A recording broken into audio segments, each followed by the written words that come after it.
বিশ্ব রাজনীতির সবচেয়ে আলোচিত সংকট ইউক্রেন যুদ্ধ, রাশিয়ার আগ্রাসন, ইউক্রেনের প্রতিরোধ, পশ্চিমা জোটের সমর্থন সবকিছু মিলিয়ে প্রায় ৩ বছর ধরে চলছে এই রক্তক্ষয়ী যুদ্ধ। তবে এবার ভিন্ন সুর তুলেছেন রাশিয়ার প্রেসিডেন্ট ভ্লাদিমির পুতিন। দোনেস্ক ও লুহান্স্কের নিয়ন্ত্রণ ছাড়াও আরও বেশ কিছু শর্ত দিয়েছেন তিনি। আর তাই এখন সবার মুখেই একটা নতুন প্রশ্ন, আসলে পুতিনের এই প্রস্তাবের মাধ্যমে কি শান্তির পথে এগোচ্ছে যুদ্ধ, নাকি এটি কেবল নতুন এক কূটনৈতিক খেলা? 2022 সালের ফেব্রুয়ারি থেকে শুরু হওয়া এই যুদ্ধ ইতিমধ্যেই লক্ষাধিক প্রাণহানি ঘটিয়েছে। ইউক্রেনের শহরগুলো একের পর এক ক্ষেপণাস্ত্র হামলায় ধ্বংসস্তূপে পরিণত হয়েছে। পশ্চিমা বিশ্ব থেকে পাওয়া সামরিক সহায়তায় ইউক্রেন লড়াই চালিয়ে যাচ্ছে, কিন্তু যুদ্ধের এই অবসান কবে হবে সে প্রশ্নের উত্তর এখনও অমীমাংসিত। সাম্প্রতিক সময়ে যুক্তরাষ্ট্রের প্রেসিডেন্ট ডোনাল্ড ট্রাম্প ও ভ্লাদিমির পুতিনের মধ্যে অনুষ্ঠিত বৈঠকে সামনে এসেছে একটি শান্তি চুক্তির প্রস্তাব। তবে এই প্রস্তাব যতটা সম্ভাবনার, ঠিক ততটাই বিতর্কেরও। আন্তর্জাতিক গণমাধ্যমগুলো বলছে পুতিন মূলত কয়েকটি প্রধান শর্ত রেখেছেন। এর মাঝে অন্যতম দোনেস্ক ও লুহান্স্ক অঞ্চল থেকে কিয়েভের সেনাদের সরে যেতে হবে।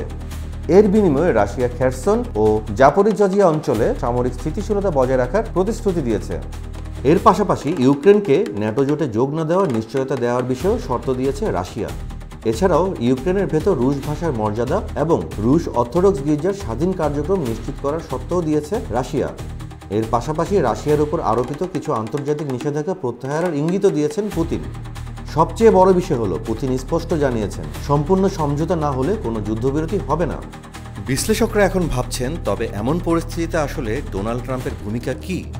আলাস্কার সামরিক ঘাঁটিতে অনুষ্ঠিত পুতিনের সঙ্গে বৈঠকের পর ডোনাল্ড ট্রাম্প বলেছিলেন তিনি চেয়েছিলেন একটি যুদ্ধবিরতির সিদ্ধান্ত আসুক, যদিও চূড়ান্ত কিছু হয়নি। তবে ভূমি ভাগাভাগি ও নিরাপত্তাজনিত নিশ্চয়তা নিয়ে তাদের মধ্যে বড় ঐকমত্য হয়েছে বলেও দাবি করেন ট্রাম্প। ডোনাল্ড ট্রাম্প বলেন, আমরা চুক্তির খুব কাছাকাছি, তবে ইউক্রেন এতে রাজি নাও হতে পারে। অর্থাৎ এখানে যুক্তরাষ্ট্রের অবস্থান কিছুটা দ্বিধান্বিত। একদিকে তারা ইউক্রেনকে সমর্থন দিয়ে যাচ্ছে, আর অন্যদিকে রাশিয়ার সঙ্গেও সমঝোতার পথ খোলা রাখছে। বিশ্বের প্রভাবশালী দুই নেতার বৈঠক শেষে অবশ্য আলোচনা হচ্ছে ইউক্রেনের অবস্থান নিয়েও। ইউক্রেনের প্রেসিডেন্ট ভ্লাদিমির জেলেনস্কি ইতিমধ্যেই স্পষ্ট করে বলে দিয়েছেন দোনেস্ক ও লুহান্স্ক তারা ছাড়বেন না, কারণ এই অঞ্চলগুলো ইউক্রেনের প্রতিরক্ষার জন্য কৌশলগতভাবে অত্যন্ত গুরুত্বপূর্ণ। এখানকার শক্ত ঘাঁটিগুলো থেকেই ইউক্রেন রুশ হামলা প্রতিরোধ করে যাচ্ছে। তাছাড়া ক্রিমিয়া বিষয়েও ইউক্রেন কখনোই রাশিয়ার দাবিকে স্বীকৃতি দেয়নি। 2014 সালে দখল হওয়া এই অঞ্চলটি এখনও ইউক্রেনের সার্বভৌমত্বের অংশ বলেই দাবি করছে কিয়েভ। অবশ্য ভ্লাদিমির পুতিনের দাবি দেওয়ার বিষয়ে আন্তর্জাতিক মহলে মিশ্র প্রতিক্রিয়া তৈরি করেছে। ইউরোপীয় দেশগুলো বলছে এ ধরনের সত্য মেনে নেওয়া মানে হবে রাশিয়ার আগ্রাসনকে বৈধতা দেওয়া। যুক্তরাষ্ট্র সরাসরি কিছু না বললেও ট্রাম্পের বক্তব্যে বোঝা যাচ্ছে তারা অন্ততপক্ষে আলোচনার পথে যেতে রাজি। ন্যাটোর নেতারা অবশ্য বলছেন ইউক্রেনের সার্বভৌমত্ব নিয়ে কোনো আপোষ তারা মেনে নেবেন না। এদিকে যুদ্ধবিধ্বস্ত ইউক্রেনের সাধারণ মানুষ এখনও প্রতিদিন রুশ ক্ষেপণাস্ত্র হামলার ভয়াবহতার মুখোমুখি হচ্ছেন। তারা শান্তি চায়, কিন্তু সেই শান্তি যদি ভূমি হারানোর বিনিময়ে আসে তাহলে প্রশ্ন থেকেই যায়। তবে এসব শঙ্কার পরেও আসলে কিছু বিষয় নিয়ে আন্তর্জাতিক মহলেই চলছে বিভিন্ন আলোচনা।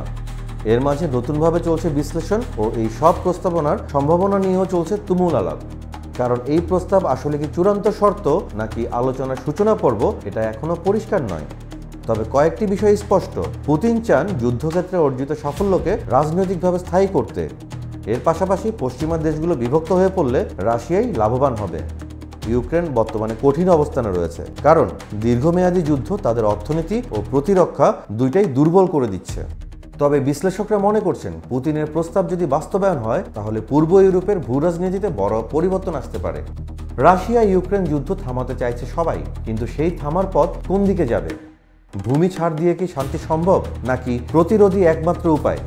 পুতিনের সাম্প্রতিক শর্তগুলো একদিকে যেমন নতুন আলোচনার দ্বার খুলে দিয়েছে, অন্যদিকে ঠিক তেমনি ইউক্রেন ও তার মিত্রদের জন্য তৈরি করেছে নতুন চ্যালেঞ্জ। শান্তির চুক্তি হবে নাকি যুদ্ধ হবে আরও দীর্ঘ, এই প্রশ্নের উত্তর এখন সময়ই দিবে। তবে এই বিষয়ে আপনি কমেন্ট সেকশনে জানাতে পারেন আপনার মতামত। ভিডিওটি ভালো লাগলে লাইক দিয়ে সঙ্গে থাকুন। আন্তর্জাতিক অঙ্গনের সব খবর ও বিশ্লেষণমূলক আলোচনা পেতে এখনই সাবস্ক্রাইব করুন বাংলাফয়ের ইউটিউব চ্যানেলটি। এছাড়াও সংযুক্ত হতে পারেন বাংলাফয়ের ফেসবুক, ইনস্টাগ্রাম ও টিকটকেও।